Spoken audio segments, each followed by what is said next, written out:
ایک قیادت میں کیا کیا خوبیاں ہونی چاہیے؟ خوف خدا، عشق رسول صلی اللہ علیہ وسلم، یہ تو ایک مسلمان قیادت کا فائنل فرمایا ہے کہ اس کے بغیر گزارا ہے ہی نہیں۔ اور اب سب سے بڑی توفیق تو اس سے بڑھ کر بھی جو ہے وہ حقیقت میں اللہ پاک کی حمایت، اللہ پاک کی عنایت، اللہ پاک کی مدد۔ وَتُعِزُّ مَن تَشَاءُ وَتُذِلُّ مَن تَشَاءُ، کہ جسے وہ چاہتا ہے عزت دیتا ہے، جسے چاہتا ہے ذلت دیتا ہے۔ تو قائد وہی کامیاب ہوگا جسے اللہ پاک عزت بخشے۔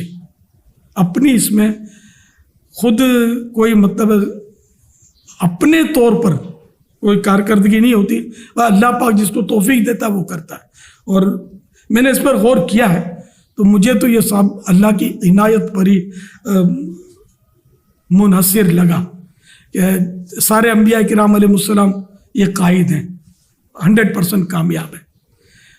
کسی کے ساتھ لوگوں کا ہونا، زیادہ ہونا، کم ہونا، وہ اپنی جگہ پر، لیکن سب کے سب کامیاب۔ اہل اللہ جیسے ہمارے غوث پاک، ہمارے غریب نواز، ہمارے امام اہل سنت اعلی حضرت رحمۃ اللہ علیہ، یہ بھی قائدین تھے، اپنے اپنے طور پر انہوں نے کام کیا ہے، اور یہ سب کے سب کامیاب قائدین ہیں۔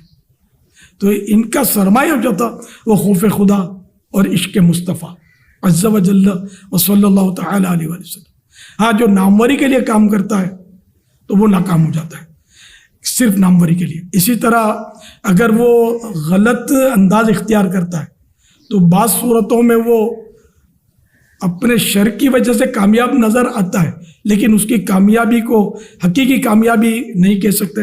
مثلا یزید کا لشکر جو تھا کربلا میں بظاہر کامیاب ہوا، وہ غالب ہوا اپنے یعنی کہ زوم فاسد میں، اور اس نے اہل بیت اطہار کے 9 نیالوں کو چن چن کر خاک و خون میں تڑپایا اور شہید کیا، اور خواتین عفت مآب کو انہوں نے قیدی بنایا۔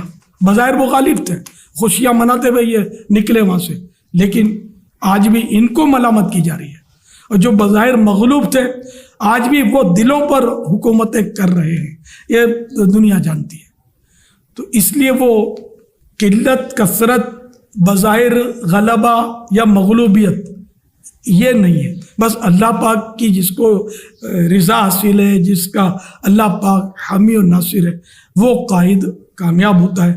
اچھا، اب اگر یہ کہیں کہ بھئی ادارے کے حساب سے میں عرض کروں تو ادارے میں ایسا ہے کہ ادارے کا جو قائد ہو نا، اس میں بہت ساری، جس کو اللہ کامیاب کرے گا اس میں خوبیاں بھی رکھے گا کہ وہ اس کے اخلاق درست ہوں گے۔ غصہ اور چڑچڑاپن اور بے جا جذباتیت اور غلط فیصلے کرنے میں وہ مطلب وہ نہیں کرتا ہوگا، اس میں بہت کمی ہوگی اس کے۔ اچھا، اسی طرح وہ ظلم نہیں کرے گا کہ بعض ادارے یا تنظیمیں وہ ظلم پر چلتی ہیں، اپنے مخالفوں یا تو مطلب ڈیگریڈ کرتی ہیں یا مروا دیتی ہیں یا کچھ بھی کرتی ہیں، یہ کرتے رہتے ہیں اس طرح کے لوگ، تو یہ زیادہ کامیاب نہیں ہوتے، اپنے شر کی وجہ سے چھا ضرور جاتے ہیں، لیکن آہستہ آہستہ آہستہ یہ ٹوٹ پھوٹ جاتے ہیں اور آخرت بھی ان کی خراب۔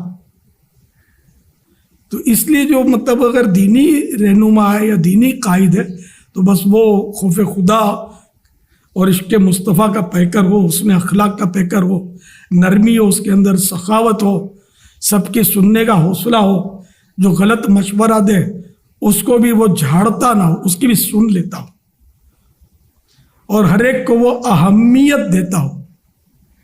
کچھ کو اہمیت دی، کچھ کو مطلب یعنی کہ نظر انداز کیا یا اس کو جھاڑ دیا، ڈانٹ دیا۔ اس طرح کرنے والا قائد زیادہ کامیاب نہیں ہوتا۔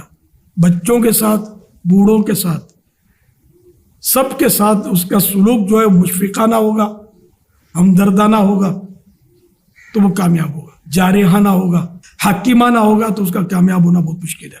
میں اداروں کے قائد کی بات کرتا ہوں، حکمرانوں کی بات نہیں کر رہا۔ تو یہ اللہ کی عطا ہے کہ کسی کو وہ جس کو وہ عطا کر دے۔ بہت سو میں یہ خوبیاں ہوتی ہیں لیکن پھر بھی وہ قائد نہیں بن پاتے، اور بہت سو میں یہ خوبیاں کم ہوتی ہیں، اس کے باوجود وہ کامیاب ہو جاتے ہیں۔ تو وہ بس اللہ کی دین ہے۔